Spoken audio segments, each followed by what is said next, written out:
Edward is the kind of reluctant vampire. He's a 17-year-old boy who was turned into a vampire 100 and something years ago. And he's kind of lost his way in the world, has no idea what the point of his existence is, and when he meets this young girl called Bella Swan, who he grows very fond of, and she opens him up to the world again, and she makes him feel like there's something worth living for. The end of Twilight obviously finishes on a kind of light note where, you know, it's a kind of happy ending. Bella and Edward are together, and it seems like they've vanquished their enemies and the problems they were encountering in it. But then the actual reality of what their relationship is sets in New Moon, where there are just a plethora of enemies and a plethora of difficulties coming out of it.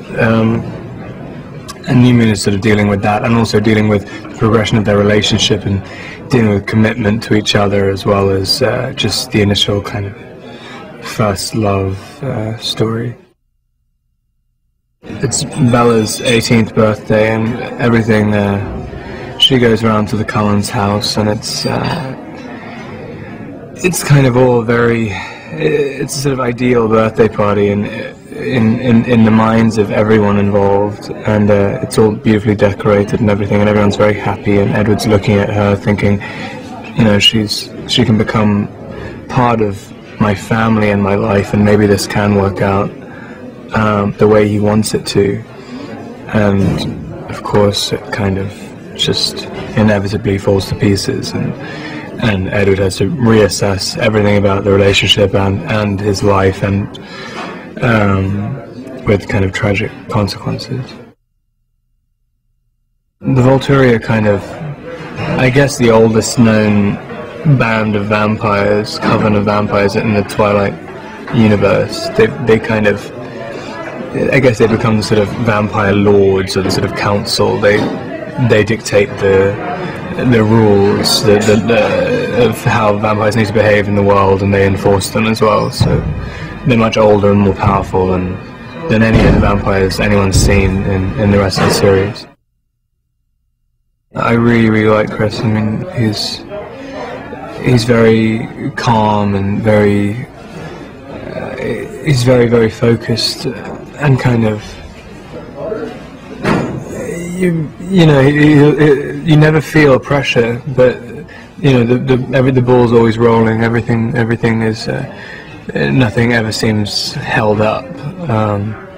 No, it's been a real pleasure working with him here.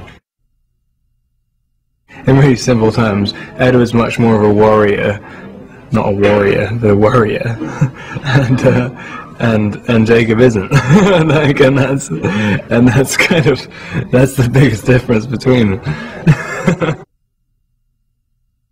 It's nice. I mean, I mean, there's been crowds and stuff when we've been shooting before, but I mean, nothing like the kind of 2,000 or 3,000 people anywhere over the last couple of days.